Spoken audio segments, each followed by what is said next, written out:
Ito yung totoong sitwasyon ng karamihan na nandito sa Jensan. Yung iba natutulog na lang sa labas, nakakulambo, at yung kanilang mga kama ay nasa labas din. Habang ang iba ay masarap ang tulog, sila ay walang kuryente, walang matulugan ng maayos. Yung iba ay nasa tent na lang. Dala ng takot at kaba kaya hindi sila natutulog sa loob at sanhi na rin ng sira-sirang kanilang mga bahay at mga haligi. At sa trauma na baka bumalik pa ang malakas na lindol. Nay, ano pong sitwasyon nyo dito ngayon sa lugar na ito?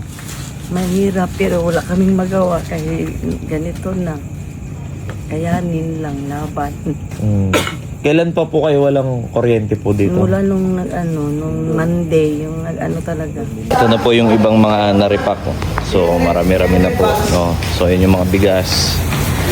Kasama po natin sila sa pagre-repack. Tuloy-tuloy nga sa pagre-repack ang mga kapatiran habang tayo ay umiikot sa iba-ibang lugar. Kasama natin si Pastor Jake at biyaya ng Panginoon ay marami po ang umattend. Marami ang mga tao na nangangailangan ng tulong pisikal pero mas higit na kailangan nila ang tulong pang-espiritual. At ito yung pangatlong lugar na ating napuntahan sa lugar po ng Jensan. Lord, surrender na ako naman sa imuha.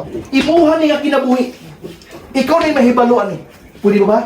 At sa biyaya ng Panginoon ay marami po nagpahayag ng pananampalataya. Nawa ito ay naging totoo sa kanilang mga puso upang maranasan nila ang kaligtasan. Salamat. Salamat Sa kaluwasan. sa kaluwasan. Pasaylua kami. Pasaylua kami Sa among mga sala. sa among mga sala. Ginadawat na ka. Idawat ka Na akong Diyos. sa akong Diyos O personal. o personal.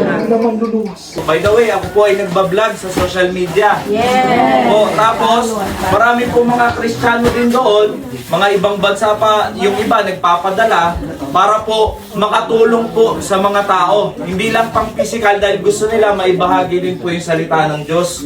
Opo, so yan po ay pinapaabot po through me at yan po yung ginagamit natin para makabili ng mga bigas, mga konting dilata, ano po.